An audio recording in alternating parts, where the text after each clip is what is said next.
James was enjoying his life on the island of Sodor, but he still had a lot to learn. "You're a special mixed traffic engine," said the Fat Controller. "You can pull coaches or trucks quite easily, but you must learn by your mistakes." James knew what the Fat Controller meant. He could well remember that dreadful accident on his first day. "Be careful with the coaches, James," said Edward. "They don't like being bumped." Everyone came to admire James. "I'm a really splendid engine," he thought, and suddenly let off steam.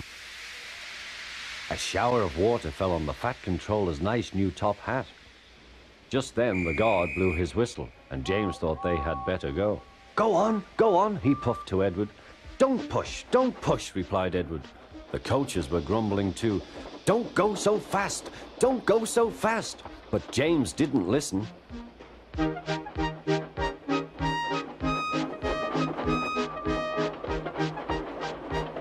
When at last they stopped at the next station, 2 coaches were beyond the platform. They had to go back to let the passengers out. But no one seemed to know about the Fat Controller's top hat, though James felt happier. Presently they came to the station where Thomas was waiting with his 2 coaches. "Hello, James," said Thomas. "Feeling better?" "That's right."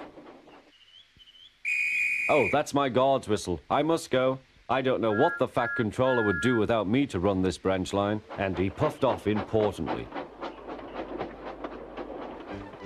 Edward and James passed the field where James had had his accident. The fence was mended and the cows were back again.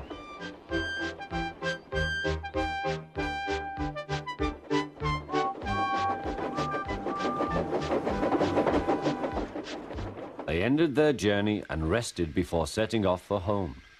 James was still wondering what the Fat Controller would have to say about his top hat.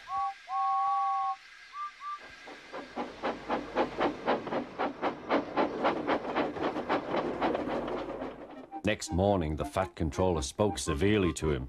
"If you can't behave, I shall take away your red coat and have you painted blue." James didn't like that at all.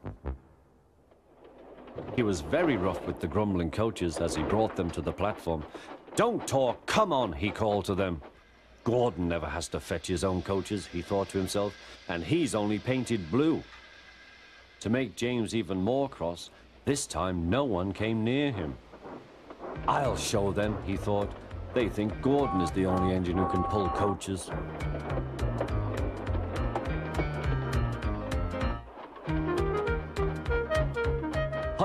Hurry, puffed James.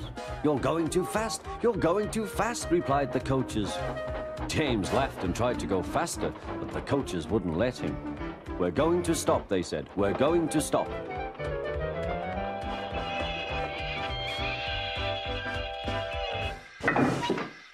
"What's the matter?" James asked his driver. "The brakes are hard on. Leak in the pipe, most likely. You've banged the coaches enough to make a leak in anything." "How shall we mend it?" said the guard.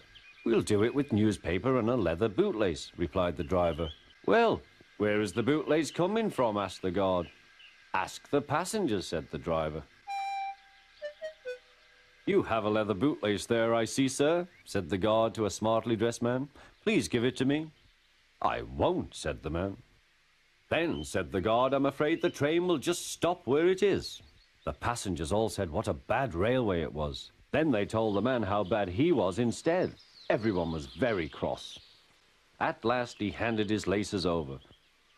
The driver tied a pad of newspaper tightly round the hole in the brake pipe, and James was able to pull the train.